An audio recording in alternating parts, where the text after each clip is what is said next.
Thank you so much for joining us. This has been like, I guess we've hung a few times in the past. Yeah. I figured it out. So we met in 2005 at Saratoga Springs Jazz Festival.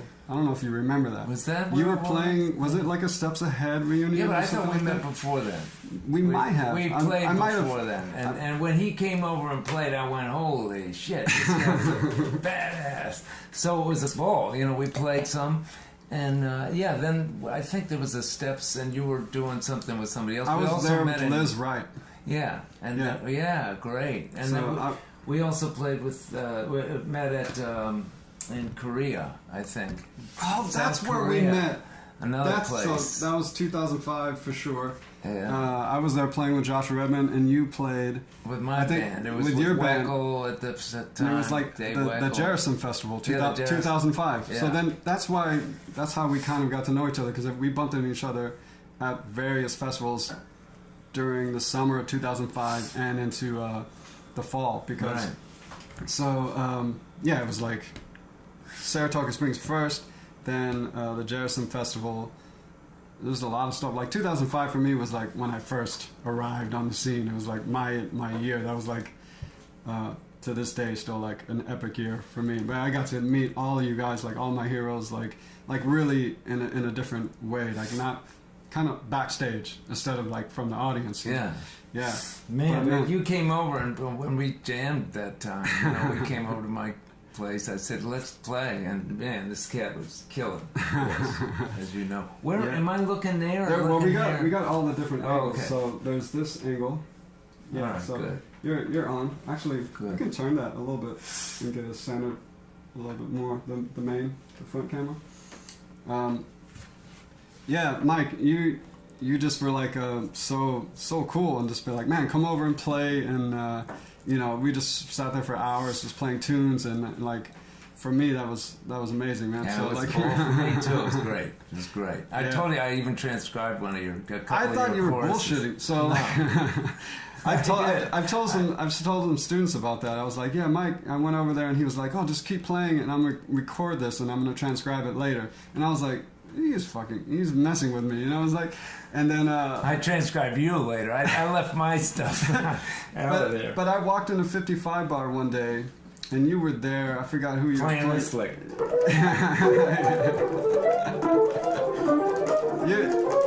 That one, right? But no, you were doing an intro. I think you were playing like that Cole Porter tune, like "I Love You." Is that did you used to play that? Yeah. But you were vamping on C. Yeah. At the beginning, and then I walked in, and you were kind of doing your thing, and you looked up for a second, and you saw me sitting at the bar, and you're like, "Hey, check this out!"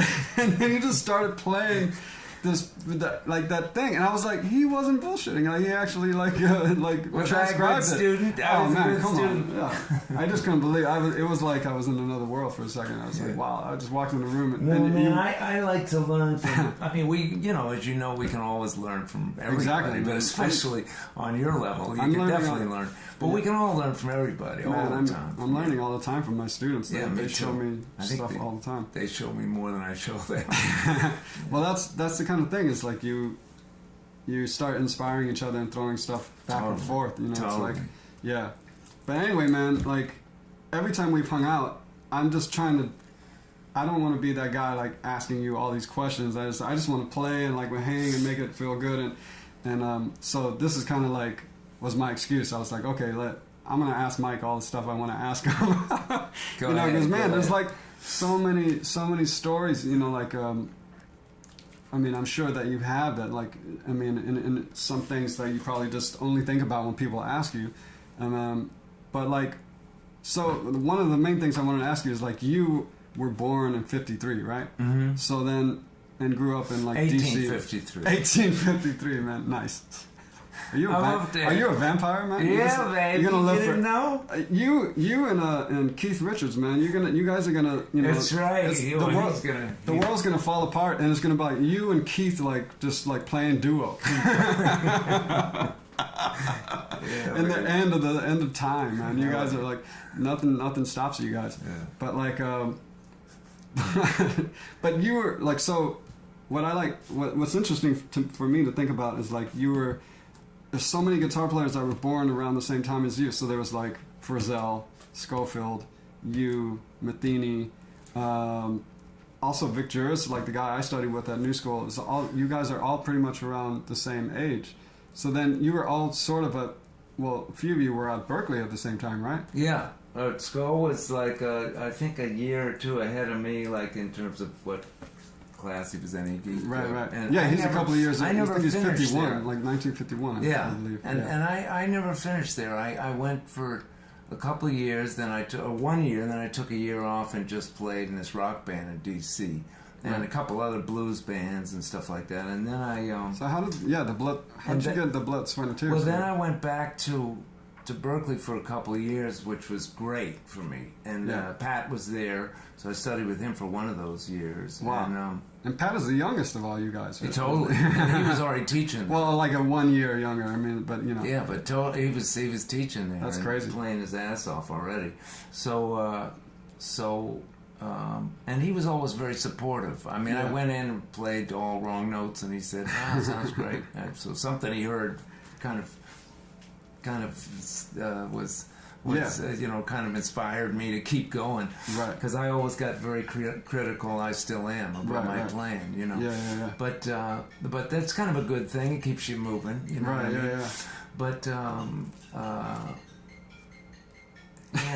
So that's Pat calling right now. Yeah, right. Hey, what the fuck are you talking about? So you never learned that too. You never. Yeah, but so you still owe me money. He was a great teacher, and we just played tunes after a while, and he would comment and try to get me kind of on a good path. I had some. But you were coming from like a more blues thing at the time, right? Like you kind of got bebop later, right? Totally into bebop. As soon as I was there, it was kind of both for the first year, but then I was really into it. I just loved it. And I loved it anyway. I just took me a minute to figure out kind of how to get started. Right. And then to get fluent took even longer, and now I realize, of course, as we all realize, it's forever. You don't ever figure out anything about any kind of music. It's all could go on forever. Well, that's the thing. I remember when I went to your place for the first time, you had music all over the floor, and it was all handwritten. So it was like your transcription books and like all the stuff you were working on. It was just like it's like all on the floor. I was like. You were like, oh yeah, I've just been transcribing, and it was like all this music. I was like, damn man, Mike is still like, even after all the stuff you've done, you were still like checking cats out and transcribing. Yeah, I feel like you know how it is. Yeah, you feel like you don't know shit after all these years. But it does get a point where it's to a point I think, and it started happening where I was just more fluent, right, at the language, Yeah. And then of course you have to learn the voice and that's kind of an endless thing with the guitar because it's not the most logical instrument with all these same places you can play the same things. Exactly. But it starts happening after a while, and then it started getting to be really fun. And certain aspects, even when I'm learning new stuff, it's not as much fun as sometimes. Yeah. Although I dig it, I kind of dig finding some new stuff and going through the process of trying to get it so it's kind of unconscious in my playing. Yeah. But it takes a minute. It's like anything else, like learning a language that's endless. So you come off the road and you're in the shed, like if you're. Yeah, pretty much. I mean, I'm playing all the time or practicing, and it just kind of keeps me off the streets. Yeah, exactly. I always tell people it keeps me from stealing hubcaps, which is really what I want to do. Right. But nice. But so Pat actually recommended me to. He heard there was some auditions for Blood, Sweat, and Tears. Oh, wow. And he recommended me to Bobby Colomby, and I went and joined all these other guitar players trying to get the gig. And I thought, well, I'll go and just learn what it's like to have an audition. Right. There's no way I'm going to get the gig. And then I got the gig, which really messed me up. Yeah. And but it was a great experience. Some amazing musicians were in there. At one point, Roy McCurdy was playing drums for a couple. Bobby Colomby started with Bobby. Then Jaco played with the band for like 3 months. Oh, yeah, I heard about that. Yeah. And before he Was that where you met? No, you met him like in Florida, I met him right? before in Florida. Yeah. I met him like when I was just hanging with some friends and going down there. And I met him. I heard him at this place called the Flying Machine. It's kind of like a rock club. Right. There was a rock band playing, and then this trio got up, and everybody was talking, and I was like, who the hell are those guys? The whole band sounded great, but especially the bass player. I said, who the hell is this? So I went and introduced myself and said, you know, I'm a guitar player, and I'm going to Berklee soon, and wow, you sound amazing. And then I went and heard him at the really small club in Boston called the Zircon, with Bob Moses and Pat. It was Pat's trio that he had not recorded yet, but he was playing some gigs for the Bright Size Life record. Right, yeah. And Jaco remembered, he had a photograph of memories. That's crazy. Didn't I meet you at the Flying Machine? And so I said, wow, what a memory. And I wasn't expecting that at all. And then then we ended up playing together with Blood, Sweat, Tears song. Wow. Which was great. It was great to help me figure out what I needed to do. Right. And kind of get more chops, because at that point I was really trying to learn everything, which is the right way to do it, I think, very slowly. But at that, then I was all of a sudden, it was real, kind of. And so I had to make certain tempos that I had never really practiced. Right. So I kind of focused on that. He got me to kind of get that happening. That's good. But he was just a great friend. Then, after I played with, I had that amazing experience to play with Miles.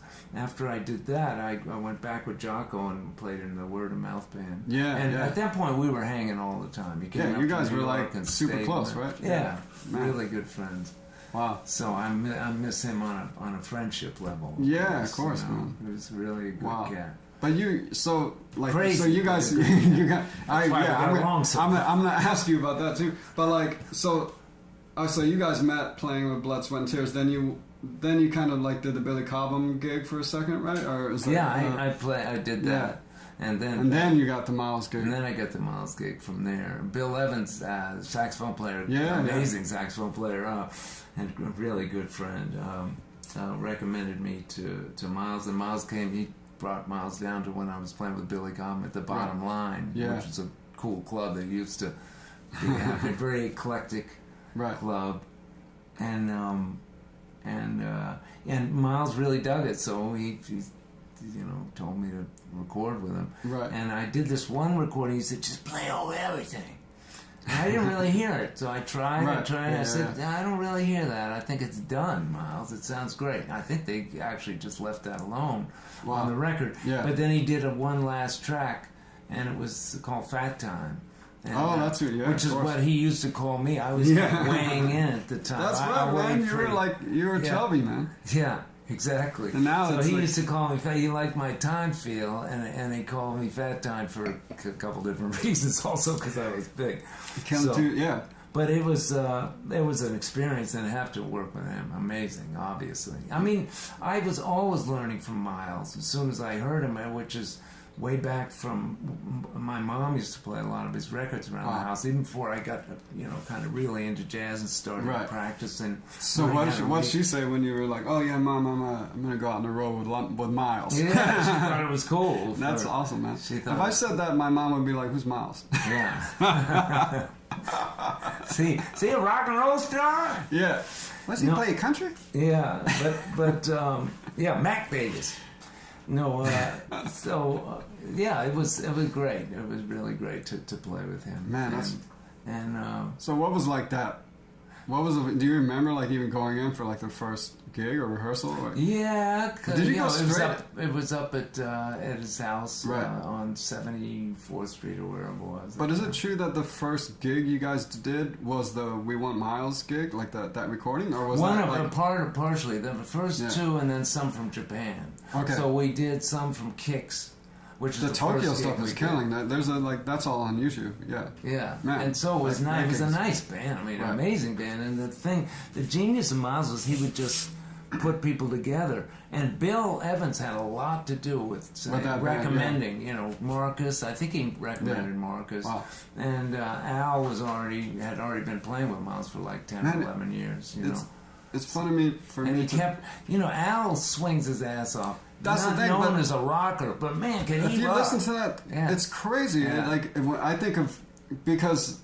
think of Val Foster as the guy who played with Joe Henderson. Like when I started listening to jazz, like I hadn't yet checked out all the Miles 80 stuff, so I was like, oh, that's he's playing with a Joe Henderson's trio, and then you hear his band, the Village Vanguard, and they're playing like blue bossa and just swinging out and so which what he and stuff does like that. amazing. Yeah, it's like so. I thought that was Al's vibe, and then I started listening to 80s Miles and that record in particular, and the videos, and I'm like, Al is killing. He's like... He can play everything. He's ridiculous. And he was into everything, too. And of course, Marcus was, too. Marcus is...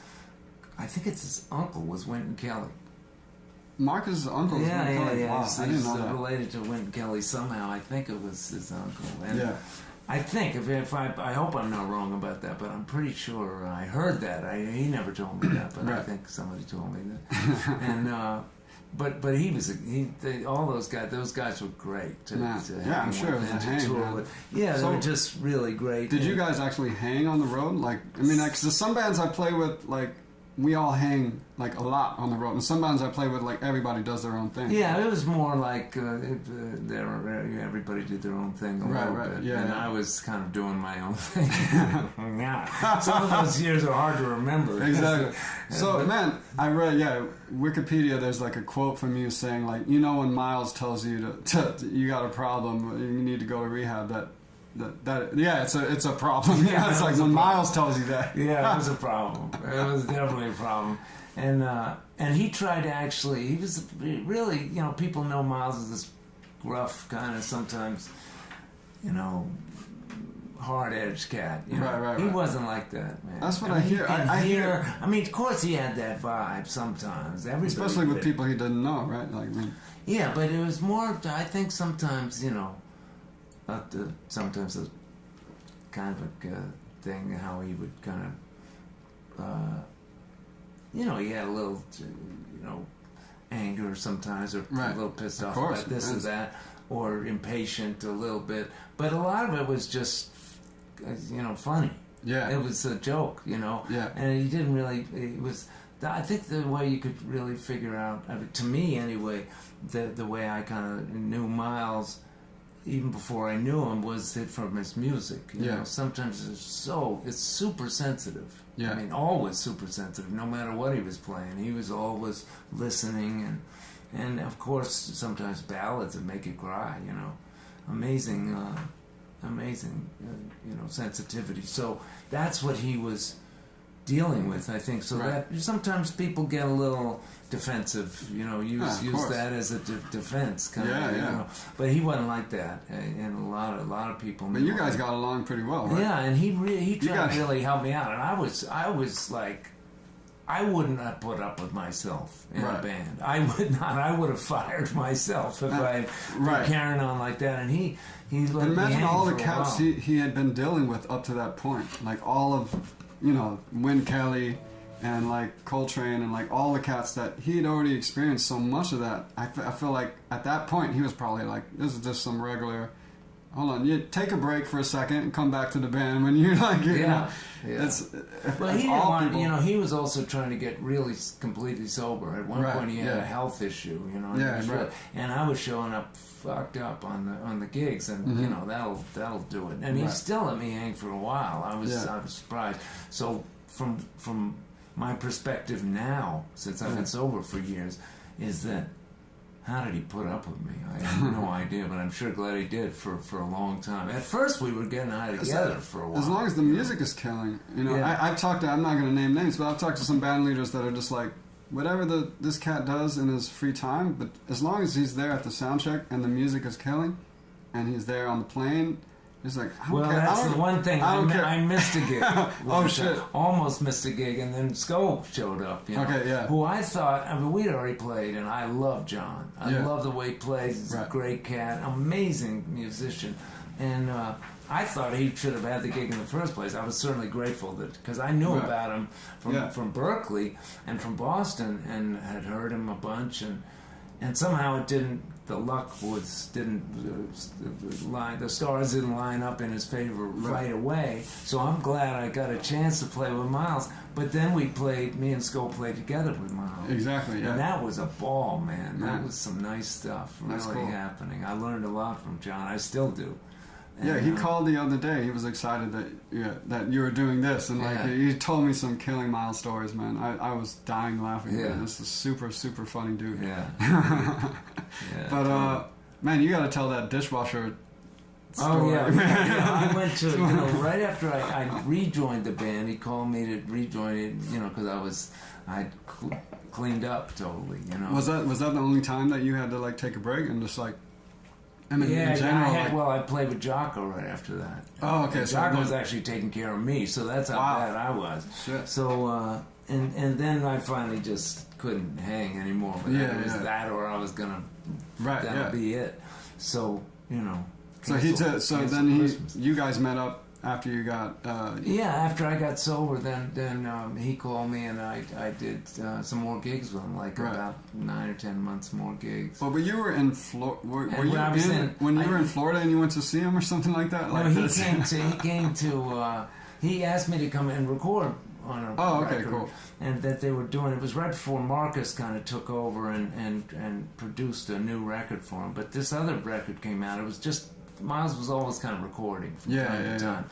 So the record came out, but it was kind of, one of those things cool for history and some cool moments on it. I didn't even hear it, but that was during that time I went and just recorded with him. So he asked me to fly out to Malibu.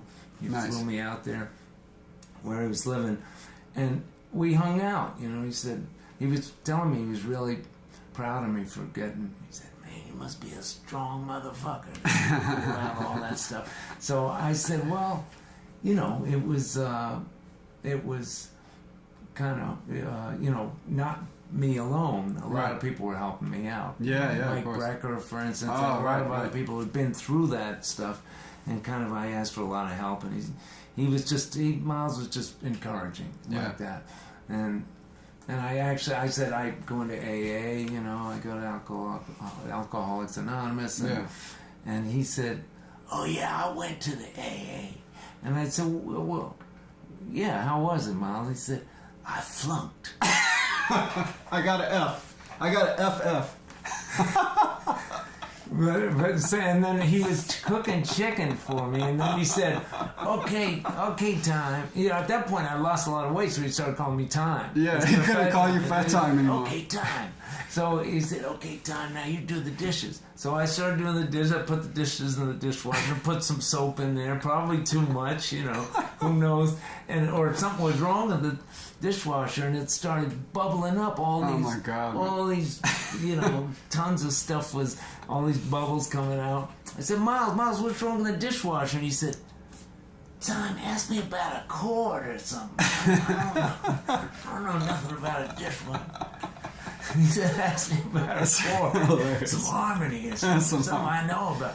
So we just split. We went. We just left the house we went and saw his horses, and his horses were like, oh my God. There was this Dorothy or something who took care of his horses. A nice, blowing, typical kind of horse person. It was I said, hey Dorothy, how you doing? Meanwhile, he's driving up in this black Ferrari, and with this suit on, he looked like pimp. Yeah, exactly. High class pimp. And, And he looked great though, but it was incongruous kind of. And then he said, hey Dorothy, and then bring the horses that she brought. And he said, that's all blue, and the other one's kind of blue. That's the best name. That's what he calls horses. Really cool. He had a great sense of humor. Man, that's what I didn't realize until I started hearing the stories. And he tried to pay to put me in a rehab. The whole bit, yeah. Wow. He said he wanted me to go up in Montauk where Truman Capote had been. Wow. He said a really good one, and that would be pricey. Yeah. He was going to do that, and I said, "No, I'm cool." And then you played with Jaco for a minute. Yeah, then I played with Jaco. And Jaco had to take. Wow, man, that's crazy.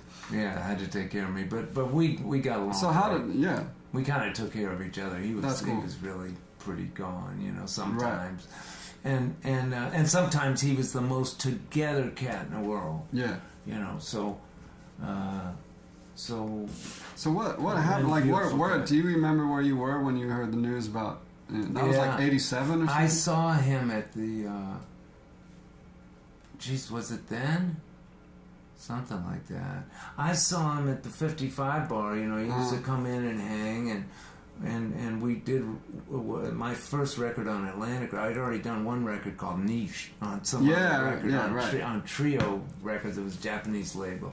I was still messed up, but the first one I really connected with because I was sober was the Upside Down side. Man, that's a classic record. Man. And it was just fun to do. I was scared to death to do it, but to do a record at that point without anything, you know, to anesthetize. There's a bunch of people like different lineups on that record. So was that like just done on different days? Like a lot of it was done with the same cats, and then I did one last tune, Mood Swings, with Steve Jordan was playing drums and Jaco was playing bass. That was a hell of a rhythm section. Yeah.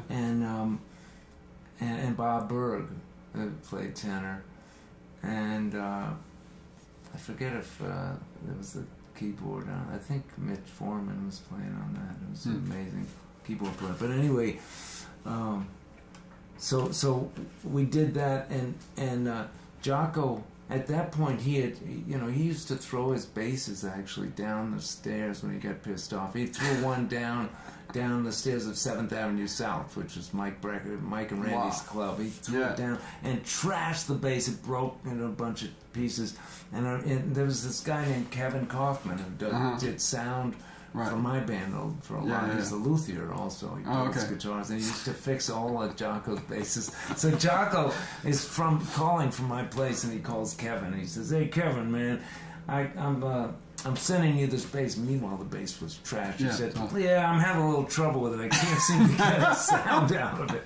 And Kevin said he got it in a shoebox, and he put it back together. He came into that record date when we were doing that record, and he showed up with the bass, and Jaco went, "No way, man, no way." And it was that bass, and he played. Somebody told me they met Jaco once, and they had their bass out, and Jaco was like, "Oh, let me check out your bass," and he played it for a second, and he was like, he took it off, and took it off his shoulders, then he held it by the neck and just went, wham, like on the ground, and the guy was like, "What the fuck, man?" And Jaco was like, "Oh, it's gonna sound better now." It needed that. It's gonna sound better now. It needed that. I could hear him say it needed it. That's what he said. But man, wow, that's crazy. Another guy with a great sense of humor and a great but he was really had a lot of issues, obviously, bipolar stuff, and he was just. So what you remember? He would never get sober. So when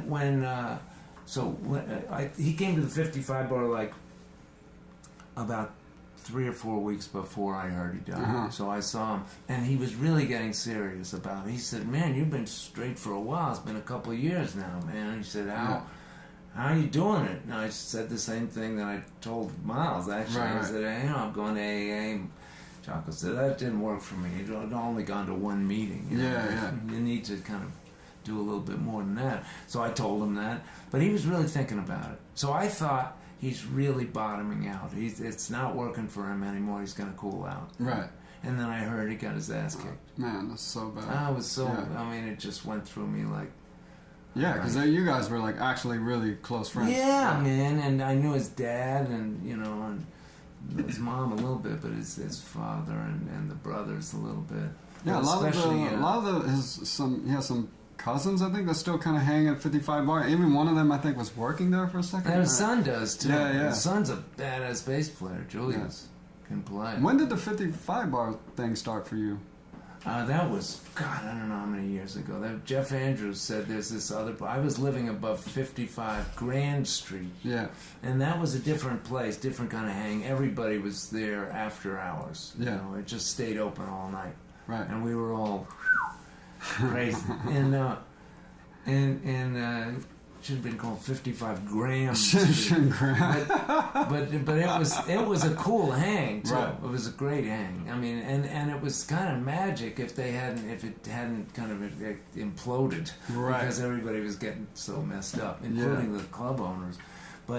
but they were very cool. Were those Scott's parents, or is Scott the son of the? Oh no, that was 55. 55. Oh, this is 55 Grand Street. Oh, 55 Grand Street. So at that time, which is a good 30 some odd years ago, Jeff Andrews said there was another guy named Peter Williams that was opening. He wanted music at his little club. Yeah. And it was just that place was just where everybody went just to drink. Right. Yeah. That's the vibe of 55. That was the vibe. Yeah. It's like a dive bar. Yeah.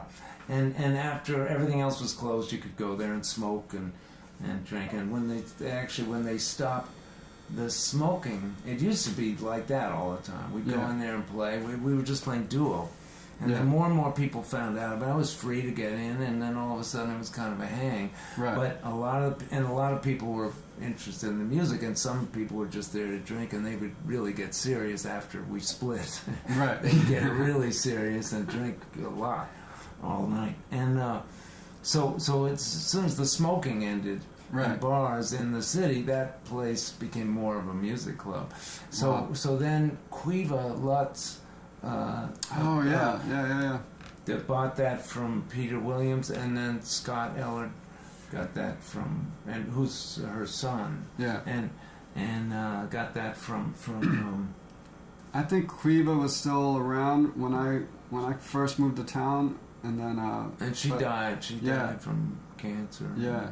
She and then Scott, really Scott's the only really one. So the difference between them and Peter Williams was amazing, because Peter Williams was cool, he was cool, but kind of crazy in his own way. And they were much more focused on, kind of getting a music club happening. Yeah. Also because that, like I said, that the professional drinkers that were there were not able to juice anymore and smoke at the same time, so everybody was just taking their stuff to home.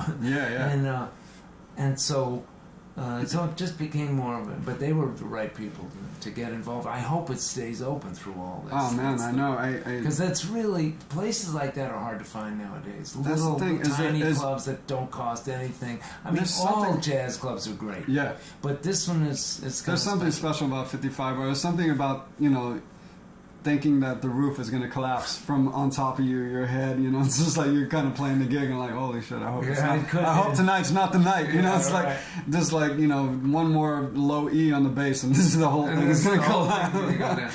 But I played it with Jaco a bunch. I mean, not a bunch, a few times. There's something about that room. It's like an old shoe, man. Like everything. There's not a bad note in the club. Like everything sounds good in there. Yeah, it's a really good. The Vanguard is the same way. It's like Smalls is getting that, but 55 bar is just like there's something magical. It's like if they just changed one of the picture frames or something, it's gonna mess up the vibe. Yeah, probably. You gotta just leave it. Don't touch anything. It does have a really good sound, and it's just a fun spot to play where it's so loose, and then go in there and just record some new. I mean, just play some new stuff. Sometimes record. I actually did this teaching video there. Cool. I was playing some, and then I did a kind of a different thing in a studio where I just talked about what I was doing, but it was basically they would say, let's hear it from now. Let's hear an example from the 55. Right. It's that's kind of cool. Yeah. And now you can do that all with a green screen, man. That's right. You can be in your apartment and just put this is amazing, by the way, what you're doing with all this stuff. It's really I'm trying. Cool. It's like it's a whole new world, man. Of course. I was telling people, like, in March, I didn't even own a microphone. Like, I didn't have anything here. All the stuff I would do was like at other people's studios. Or that's just like me. I don't know shit about this. I own a couple microphones, but I don't know. I didn't even have mics, man. It was just but good for you, man. I just put it all together, I mean, everything over the summer and then into the fall. You gotta do it to keep going, right? Yeah, you gotta gotta keep some music out. Exactly. And one of the greatest things about music is to try to reach out and connect with people. Right. With your music, somehow. You know what I mean? And right now, at first I was kind of like, I talked to Sko the other day, and Sko was like, man, I'm just gonna wait it out. I did a couple of things. I'm just gonna wait it out. But he was like, what you guys are doing, he was like, the young guys, he was like, you guys, this is your time to to get involved with what's happening now. He's like, because this is the future of what's basically happening. So And I was like, yeah, that's kind of at some point after I realized, I was like, things are not going to go back anytime soon. I was like, I got to do something, or else, you know, we're going to just be sitting here for like 2 years until stuff is back to normal, you know? Exactly. You know, it's going to take a while before venues start booking. They're going to book like 6-7 months in advance. So even if they start booking, you're still sitting at home until the gigs happen. Right. So I was like, man, it's going to be a while. Yeah. So anyway, that's why all of this is happening now, man. So thank you again, man, for being here. It's a pleasure. Cool. It's a pleasure. Man, I skipped over something. So, what happened to that? I've heard a couple of stories, and I just want to verify the story. Like, what happened to your Strat that you played with Miles and like? We were going with Jaco. We were at the airport, at Kennedy Airport, and I brought that and a great Tele. And it never made it to Europe. We were going to Europe, and it turned out then one of the road crew said, "Shit, I think I left it on the sidewalk." And I thought it was lost on the plane. We kept waiting. Nothing. The white Strat with like the paint chipped on the cutaway. It's kind of yellow. It was really light yellow. Man. Yeah, it sucks. It was a great guitar, and then I had that was the thing, and it had a totally different sound too. It's like honestly, those old recordings, man. It's like.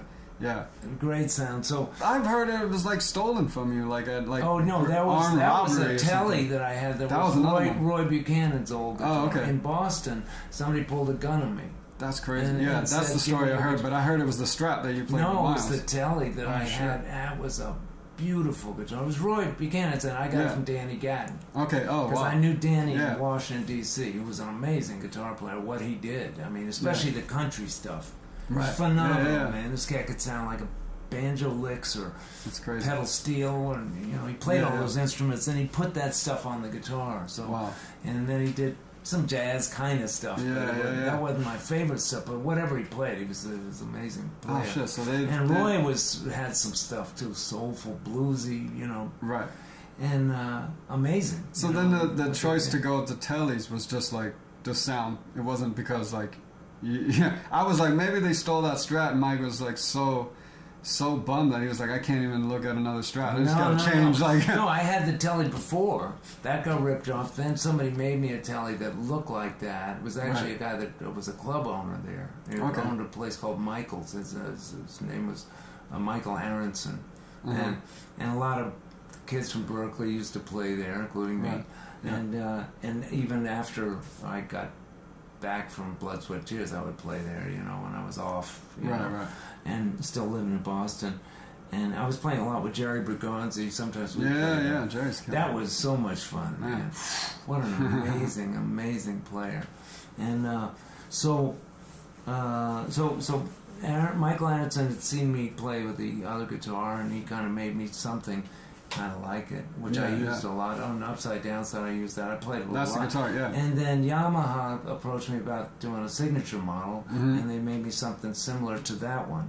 Okay. That copy of the Tele that was ripped off. So that's one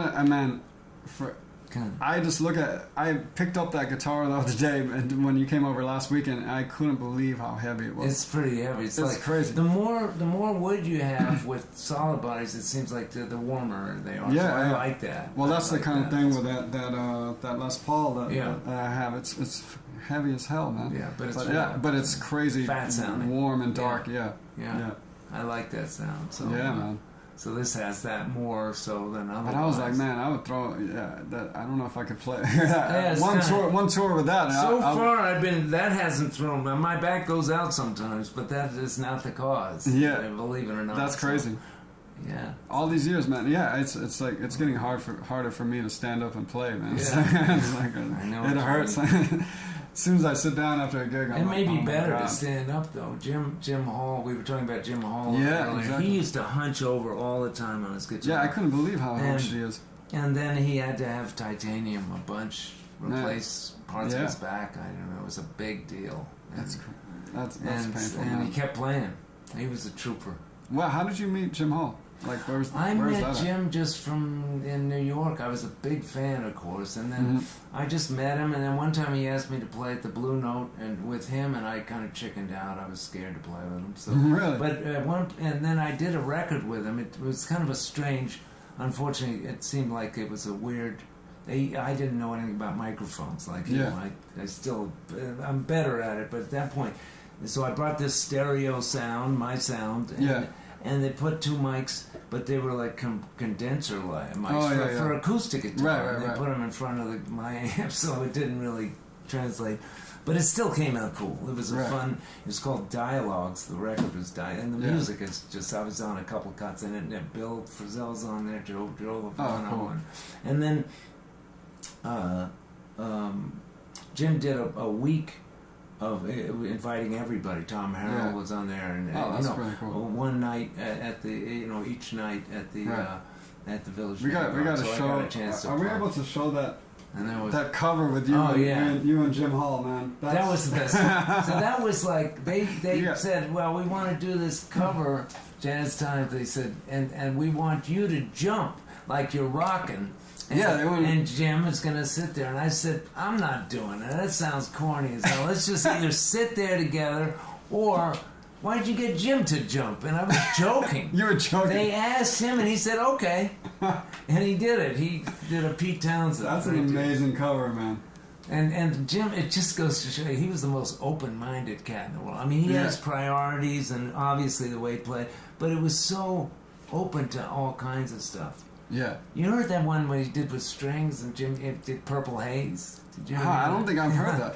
It's very wild. Amazing. It's very different from the original, but it was great. I mean, just Jim was something else. Wow, amazing, amazing composer. I've only met Jim Hall a couple of times. Once, randomly, he was walking his dog on the street, like on 12th Street where he lived, and I was going to the new school, and I was walking by, and I was like, oh shit, that's Jim Hall. I gotta say something, you know.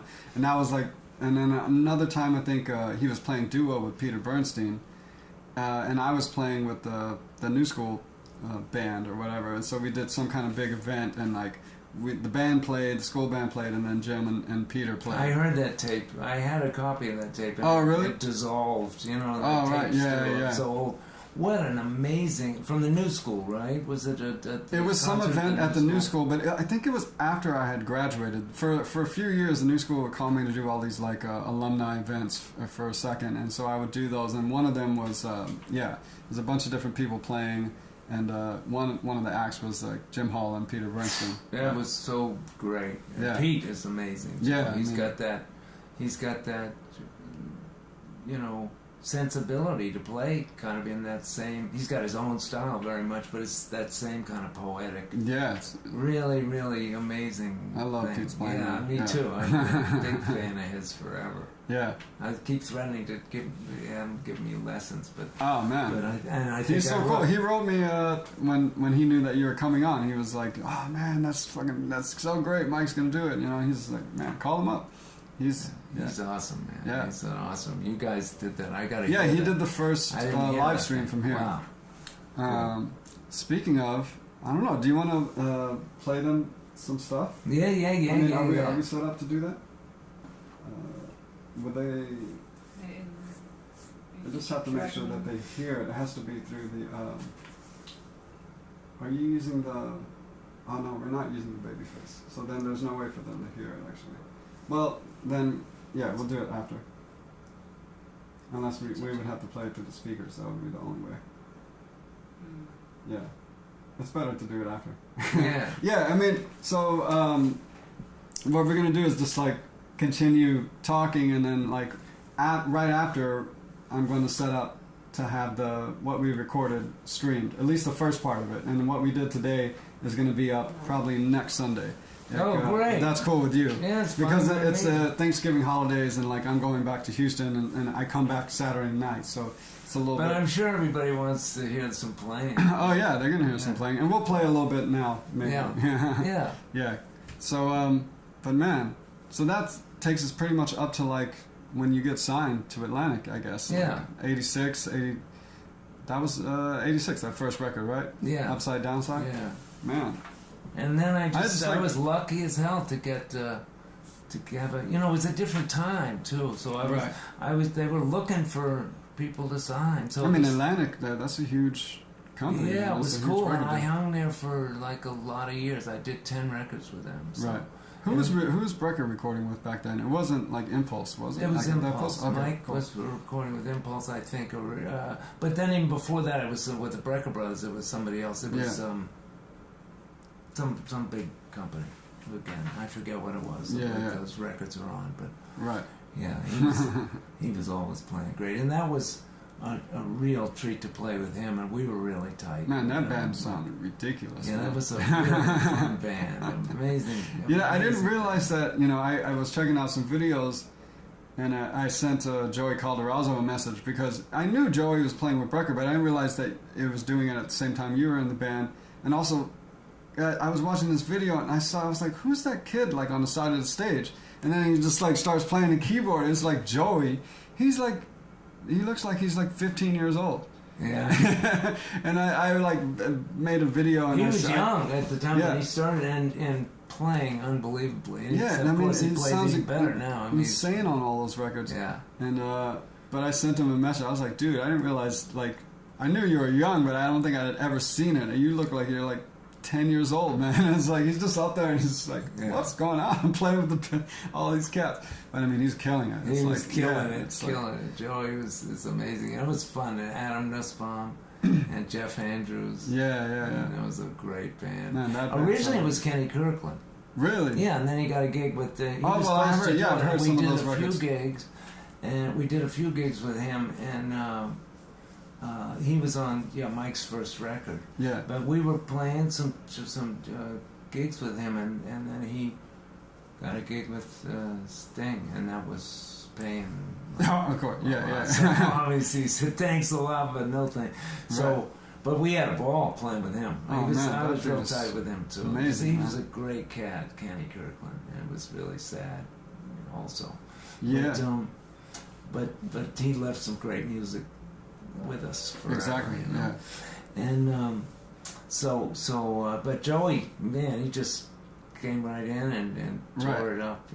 Yeah. Mike had heard him at a clinic that he was doing, and he was thinking, well, young players are kind of different when we were coming up, and all of a sudden he hears Joey, he goes, spoke too soon. And cool. What are you doing next Wednesday? Yeah, exactly. That was it. Yeah, but so that was that's how Metheny met Lyle too, right? Like it was like a clinic, like he was playing at North Texas, and Lyle played, and he was like, "Wow, this guy's that was also an amazing band." Obviously, Pat put together some incredible stuff. All this music is amazing, but man.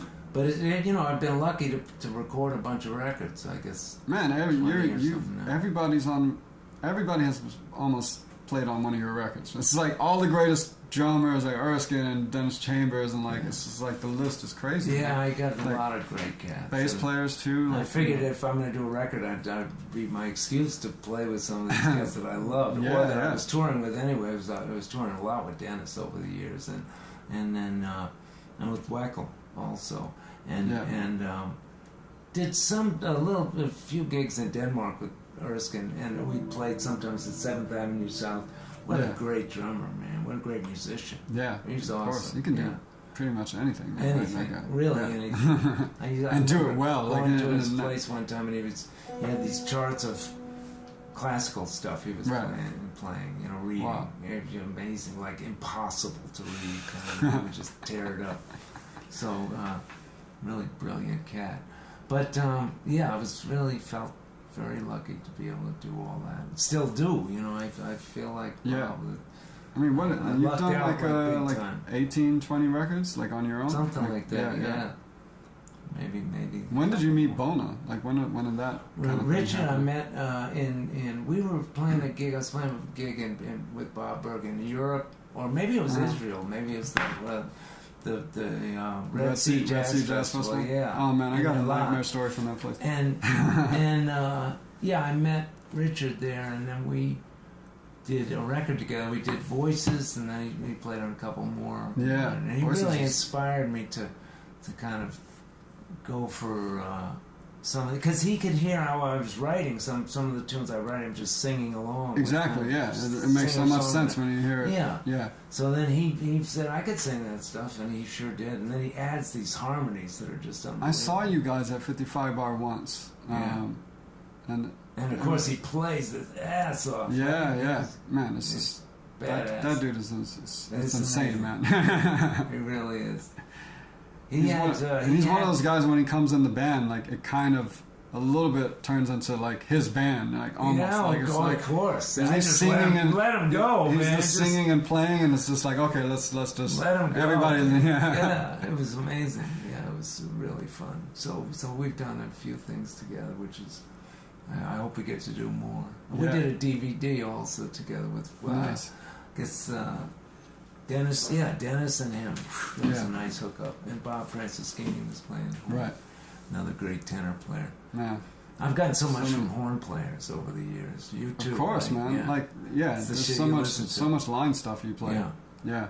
I love that. I mean, all my stuff basically from like once I was like junior or senior in high school, it was like all horn players and piano players that I was checking out. Before that, like 15, 16, like a little bit, those early years really checking out music. I needed to check out all the guitar players just to figure out how any of that stuff was going to work on the guitar. Amazing stuff. Sometimes I come back and realize how great some of those guys are, even though I knew in the first place, but then my appreciation even gets more. Yeah.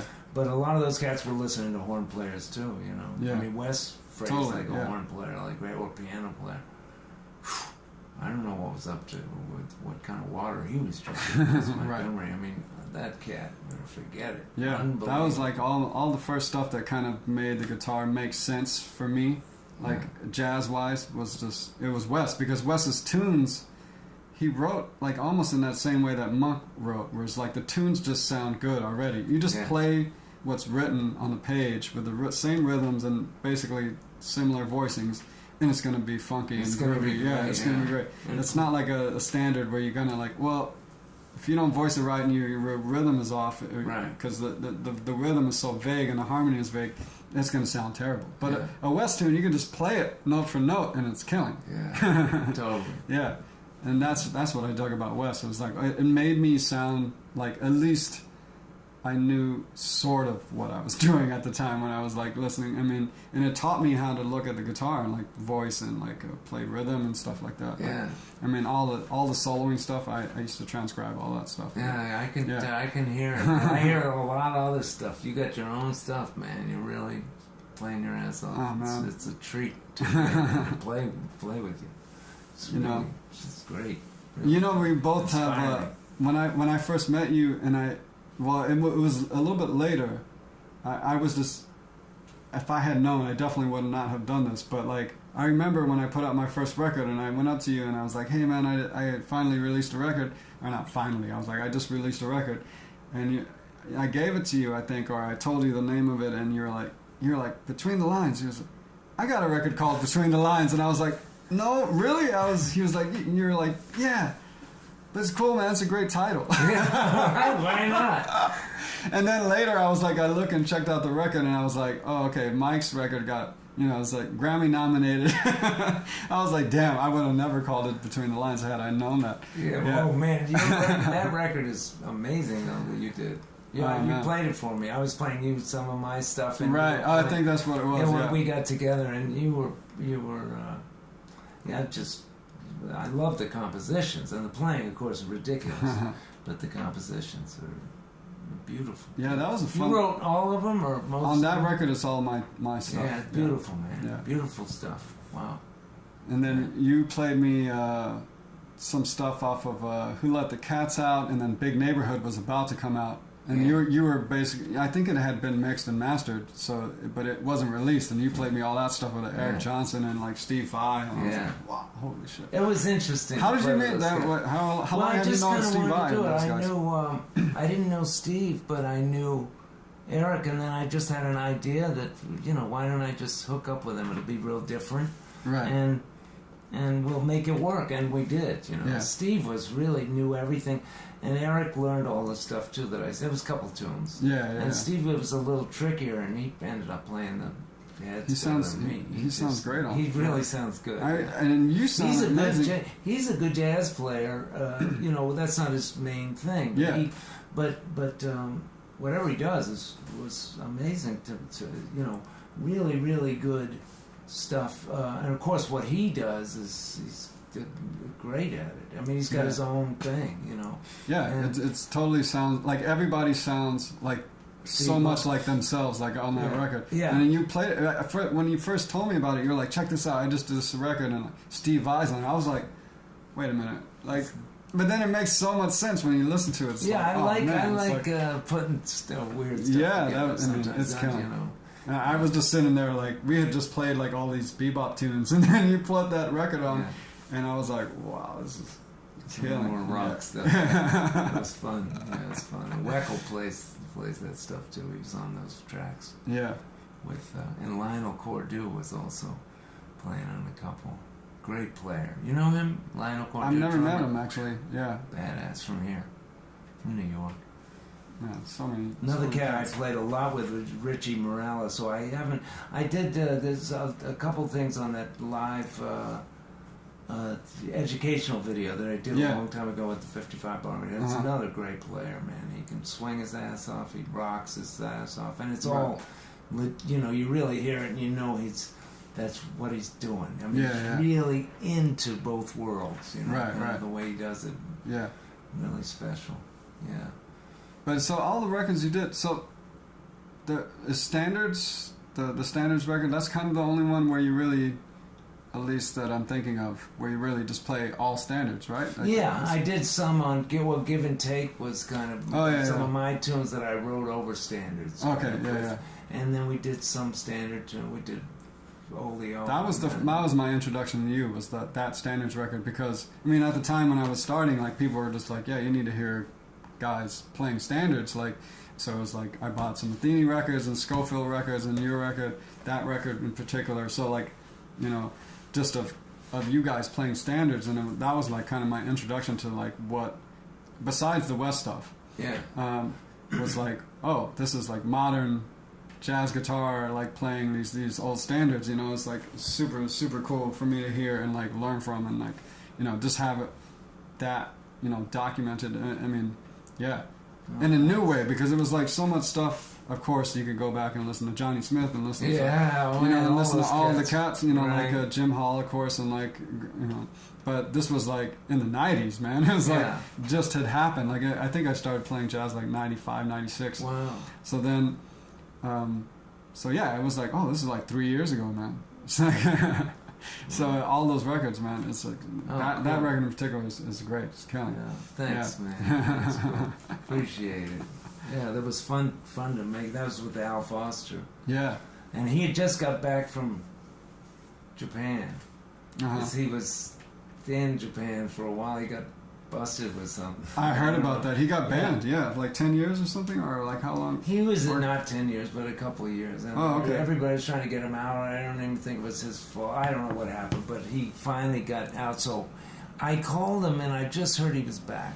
Yeah. And I said, man, can you play on this record? I'm going to do this record of standards. He said, yeah, sure, I'll do it. And man, he was chopping at the bit to play. Really? We would take breaks, and we'd look at it from the studio through the glass. The mics would be off, but you just see Al just tearing it up. It was like, wow. I said, record that shit. Put it, we'll use it someday. But he played a lot on that record. He played so great. It's so easy to play with Al. He really supports, and his feel is ridiculous. And then solos are very creative, amazing in any style, Yeah. Really. Yeah, and swinging is his main thing. That's the thing. He swings rock to. I just couldn't believe how good and natural it sounded. Like the stuff playing with Miles, I was just like, man, it just sounds. Yeah. That sounds like what he actually just does that. Yeah.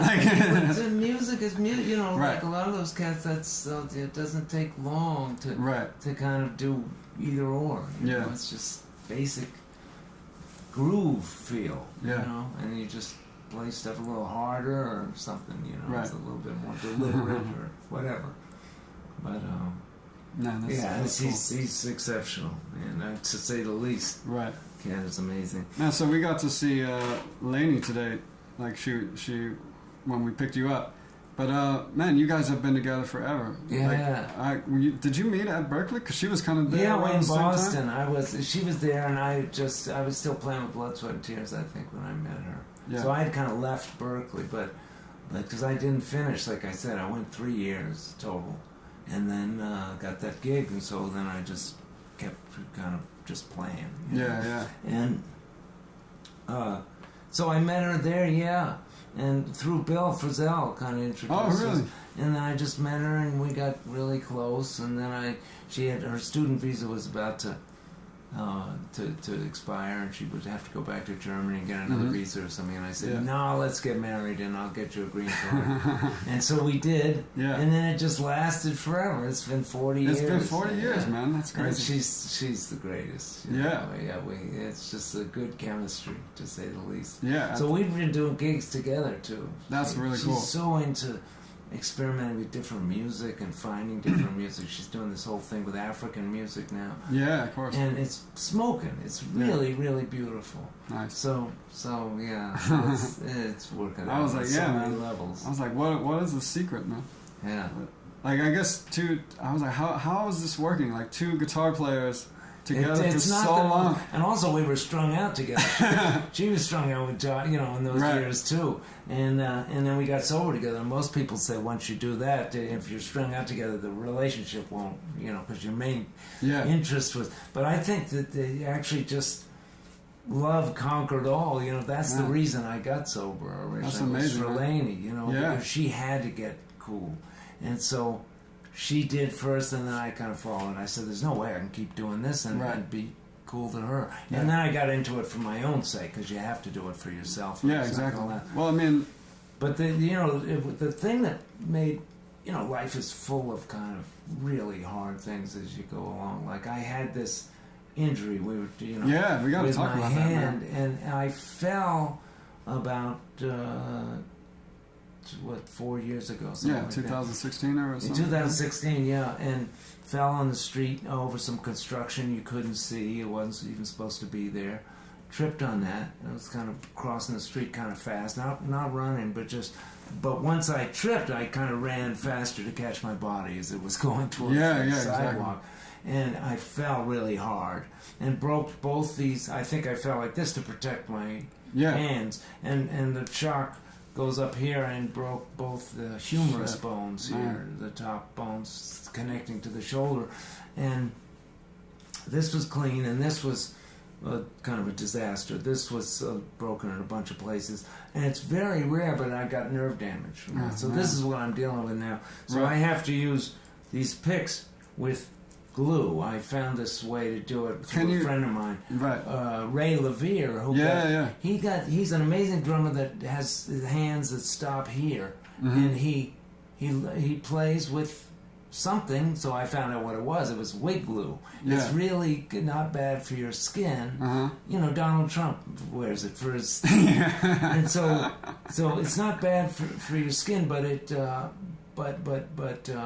real sticky. So he puts on, I don't know what he does. He uses rubber bands also and plays the shit out of the drums. Really good, swinging, rocking. Yeah, I've heard, And got badly burned when he was a kid. Really, really bad. He wanted to keep playing. Exactly. So anyway, I found out about this glue, and so I was trying to Velcro things, wearing a glove. I saw you like videos with you in the glove. Yeah, that was hard as hell. Didn't really. And then, so this worked better, and then I got a couple more tendon transfers, surgery. So it was a drag, and it still is a drag to say the least. But you're able I got so depressed. You're able to put, I can't imagine. Because the thing is, it's a guitar player's nightmare to mess up your hands, and also I hear the difference in the touch sometimes.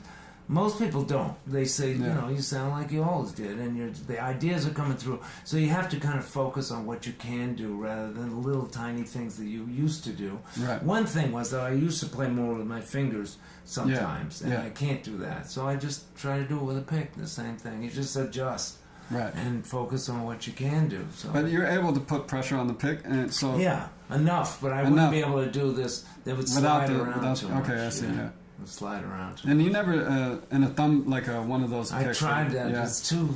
It stays to. There's something about being able to kind of. I used to, put more pressure on the pick for a certain kind of sound, and unconsciously you move it around. And man, can I feel what the vibe is? So you just. Oh wow.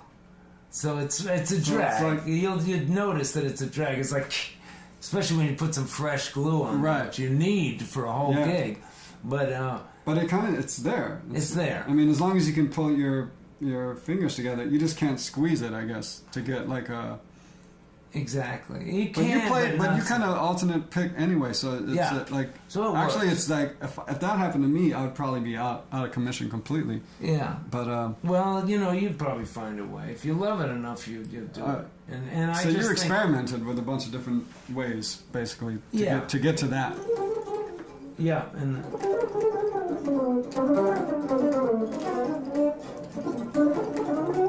You hear more pick. Right, but once you turn the guitar off, it's like.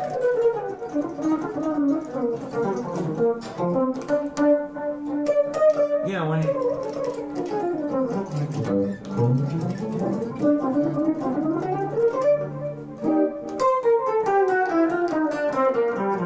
Yeah, you can dig in still. Yeah, you can do that. There's certain things that I used to do that are not as. Or different, right? But I'm getting used to it. I'm just saying it's different. So you told me that for a moment you thought you wouldn't be able to play again, right? Yeah, I was really scared. I couldn't get from here to here. Like I couldn't even do that, right? And then I had to get this. Originally, I got a pinch, and then a year later, I got the opposable thumb, so I could do this. And then I got this finger moved over there. A great surgeon. I mean, the cat is an amazing hand and arm specialist, and he's also a guitar player. This cat named Alton, Dr. Alton Barron. Wow. Amazing cat. In case anybody has any hand issues, he does stuff with all the classical players and a bunch of them in New York, the New York Philharmonic. A lot of cats go to him if they have tendonitis or stuff like that. A lot of people I've met. Players. Yeah, I mean, even like a great, also Julian Lage was telling me he was having some problems and he had to take a break for a while. Actually, there's a video of me and Julian Lage playing duo together. It's from a Stanford jazz workshop, and Julian at the time wasn't playing. He was just there teaching. Wow. And he had his guitar there, and I was giving a master class, and he was sitting there, and I saw him watching the master class, and I just looked at him, and I was like, I knew that he was kind of like, it was not touching the guitar really, but he had it there, so I was like, maybe today is a good day, So I was like, man, you want to come up and play? And he was like, yeah. And then he just came up and killed it. And that's like on YouTube, and so many people have seen that video. But it's just funny that it that was kind of just happened so spontaneously, and and he was kind of said he was struggling, but you don't hear it at all. That's the thing. You just got to get past it. And I think he finally figured out something, because I don't know. I haven't talked to him a lot recently, but even me, I've had stuff, but not obviously nothing this bad. But I mean, I've had stuff where I've had to stop playing for a month. Yeah, a lot of month, or back issues where you have to miss maybe a week of gigs or something like that. It's like. I can't even, pick up my pedal board, much less the guitar, and stand and play a gig and stuff like that. So, little things here and there, but man, it's amazing that you're playing the way you're playing. After all that, man, it's there's no stopping you, bro. I think you gotta try to keep going. If you can do it at all, you gotta keep going. So even when I was really depressed about it, I would still try to. When I couldn't even practice like this, I was just practicing with my left hand. We'll just keep the left hand going. Yeah, and try and do lines and to learn new stuff. I feel like in your position though, it's you've been going for so long and you have so much music and so many different bands. You can kind of put something together, no matter what. And people just want to hear the music. It's that's the thing. It'd be different if that happened and you're just starting out, 19 years old or something like that. Well, that would be a drag. I mean, that would be ridiculously hard. Because then people are just terrible. But I know, Ray Levere, this drummer, is a case in point of somebody who just said, I'm going to do this. It's much worse than anybody. Yeah. That was a major influence, because he plays the 55 bar, and I saw him, and I said, how the hell does he do that? Then I got this injury, and I talked to him a lot. Said, man, when I heard that, I was like, oh shit, man. About your injury, I was just like, oh yeah, you God, called man. me, and it was really sweet. A lot of people were calling me, but when you called, that was really meant a lot. Man, I had to call you, bro. I was so worried, man. I was like, if you're not, because people were like, we don't know if he's gonna, be able to play anymore. Like, I was like, oh shit, man. It's like, if I can't imagine you not being able to play, man. Me either. I don't know what the fuck I'd do with myself. You start playing with your toes, bro. Yeah, I'd figure out something. Our church would try. Yeah, the old slide guitar, man. Yes, slide. Play slide guitar, man. Get together with Derek Trucks and take Yeah, man. Listen. You would have done something, dude. Yeah. Probably. No, I love it. So, yeah. So it's working out. And I just feel grateful for, the whole thing of just being able to, first of all, just play a little bit, and then to get a bunch of cool gigs that I've gotten a chance to play with so many great players, yourself included. It's just really fun for me to, and it's kind of an endless journey, Yeah. But the thing is, if as long as I could physically play, even if I had to fight for it. And if I didn't get any gigs and I had to get a day gig, I would still play. Yeah. I mean, for me, and for me, it's like it just means so much. The older I get, I realize that you need a passion like that in your life. Yeah. And music is such a wonderful thing to do, you know what I mean? Man, that's... So once you get into it and kind of hooked on it, you're never going to give it up easy, that's for sure. Yeah, for sure. No matter what the hell happens, and everything's happened. Yeah, man. Yeah. Well, shit, on that note, man, maybe we should play the music for somebody. For the audience. Yeah. Maybe you feel okay to play it? You want to play something now? Just a little quick out thing? Sure. We can, let me just, we can do it. We can put this, because right now we're just using this. Get rid of the table? Yeah. Or keep the table, we could. Well. Let's get rid of it. Oh, sure. Yeah. Oh, can we do it here? Just for a second? Yeah, that's good. We can at least do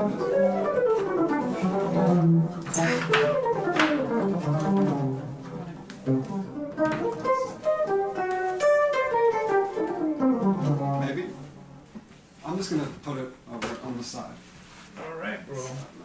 Man, this cat's a trooper. Look what he's doing. Gonna make it happen one way or another. That's right. Yeah. Okay. So.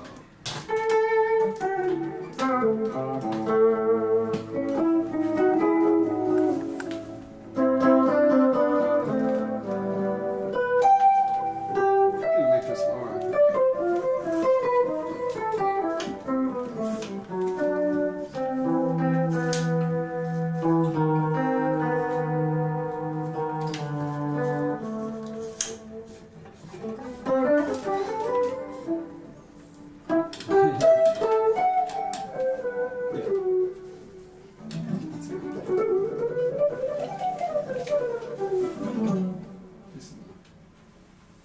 By the way, man, it's not my record, but this really cool trio thing that Harvey S. recorded years ago with me. I got a chance to play with Alan Dawson.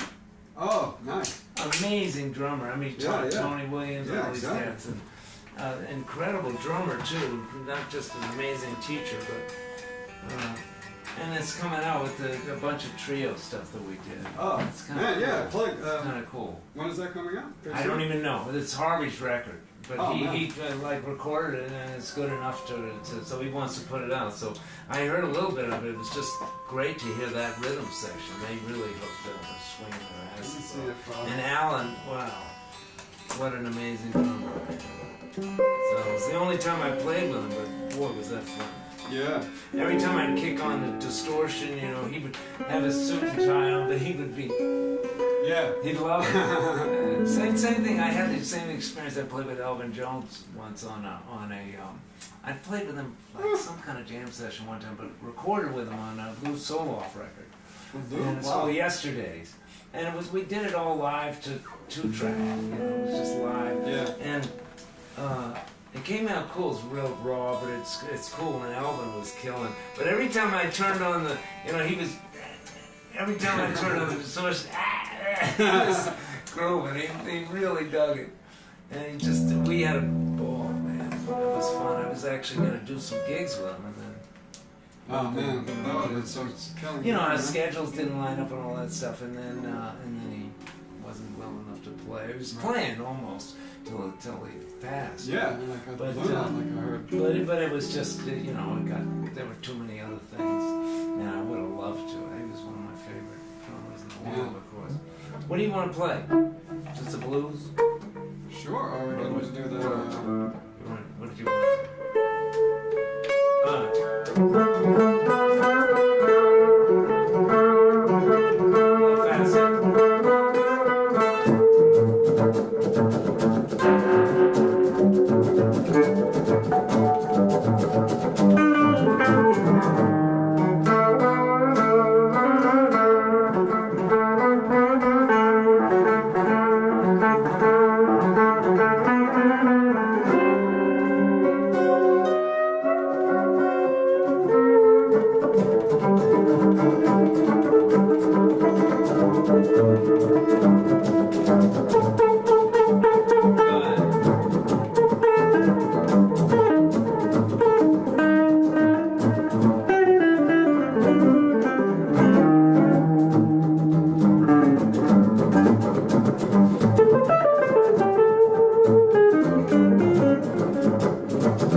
Sorry, I got carried away. Yeah, man, beautiful, bro. Beautiful, Yeah. Mike. Dude, thank Try you so some much. glue. Try some glue, yeah. Have you ever tried to Man, let see me if see you if I can? can do this. It's weird. I Try don't some recommend glue. it. If you don't The need last it. time, last time someone said try some glue, it was a different Yeah, it buzz. was you know, sniff it, just just for a little buzz. Man, you gotta get to it. You might as well. It's weird, right? Yeah. Yeah. You have to work harder. You sound great now. That's sweet. Oh yeah, I would have to work on this. Yeah. How do you do the sweep? Do the sweep. Wow. I pick every note. Yeah, I can't. That's so hard.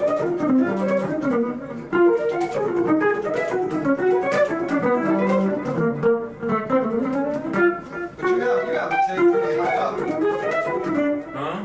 I would put the tape like in the middle if I was gonna do it. But so you hold the pick pretty high. Yeah, I guess, kind of here, but otherwise the tape gets, if you don't, it'll get on the string. Oh yeah, that's true. That's true. And That's then you true. realize, unless your strings wear If I had it, yeah.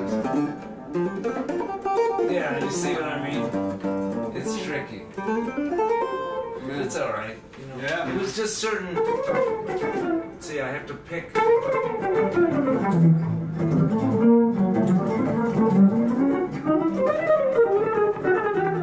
I have to play kind of harder than I would normally do. Just a little. But so that's the way it is. Wow, that's what some the hell? stuff, man. That's weird, isn't it? Well, now I won't lose my pick, man. Yeah, that's the thing. Scofield told me the same thing. He said, maybe I should try it. I've been dropping my pick a lot. Here you go, said, man.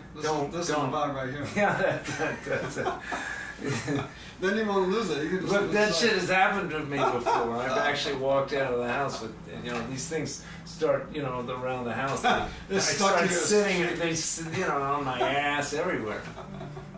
So you find him around the house on your shoes, of course, but everywhere else. Right. Yeah. Killing, man. But at least it works. So, you find whatever you can do. That's the thing. Yeah. Beautiful. Man, dude, thank you so much, man. Thanks Pleasure. for being here. Everyone, please give it up for Mike Stern. My pleasure. Hello out there in the stream. This is going to be available for, at least 48 hours, so you guys can come back, watch it. There's going to be a bunch of music that we already we already recorded. We got together last weekend and we recorded a lot of stuff, and some of it it's going to be in black and white, just because I didn't have the cameras really set. We were just kind of sound checking really, and we ended up having so much fun. We ended up sound checking for a few hours. Yeah. So we're gonna play some of that right after for the stream.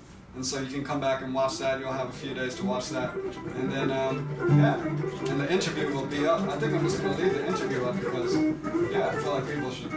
Sure, man. It's fun for me. Talk. And I'm putting up the Venmo codes, the PayPal codes.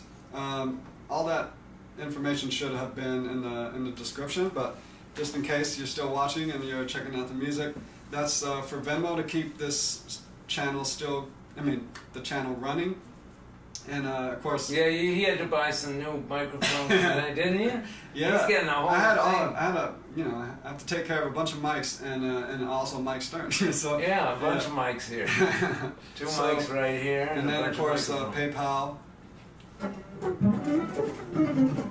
Yeah, man. Right. Yeah, man. Beautiful. It's so good to play and yeah, hang, man. We've been talking me and Mike have been talking at least for 2 weeks now, just almost every day. Yeah. And just kind of fun planning this and groove. But the music is always spontaneous. Just start playing. Yeah, exactly.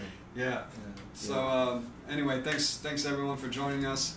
We're gonna order some food and take a break and make sure Mike gets home safe. He's like, man, you're in Brooklyn, you're in Bed-Stuy, bro. Yeah, right. Yeah.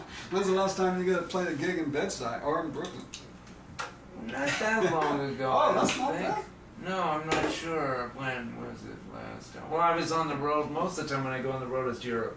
Yeah, of course. A lot. And then some of the States, but the main place, since I had this, the 55 bar, I was playing there every Monday and Wednesday forever. Because I kind of, me and Jeff Andrews kind of started the place in a weird way, just by default. Yeah. No one else wanted to play there, to be honest. And we said, now everybody wants to know. And now, and let's just hope it stays open. Exactly. Let's hope it stays open. But I think it will, or something comparable. Awesome. All right, bro. Thank you, Mike. Yeah, you sound amazing. Dude, this guy is phenomenal, as you can hear. Badass. When's my lesson start? Hey, man. As soon as mine does. I think yeah, baby. Beautiful. And sorry about the lateness. Every week has its own challenges, but technical difficulties. Yeah, technical difficulties, but it's all coming together. So we'll make sure we're on time from now on. So yes, thank you so much, and stay tuned. Very, very shortly we're gonna stream some of the stuff we did. A bunch of other stuff. Yeah. It's cool. You should hear this cat. I'm gonna steal all his licks. Well, I can't play all his licks, but a few of them. As much as I can. Because otherwise, unless we could keep it going if I just have to hook up the computer as a camera 4. So, which means our camera 3. So we might as well do it now, right? Let's see. I think it should be. Yeah. Okay. Yeah, okay, so this is what we're gonna do. We're gonna end the stream and then check back in just a few minutes, and then we're gonna be playing the videos. So thanks so much, everyone. Bye. Yeah, man. Fun, man. Dude.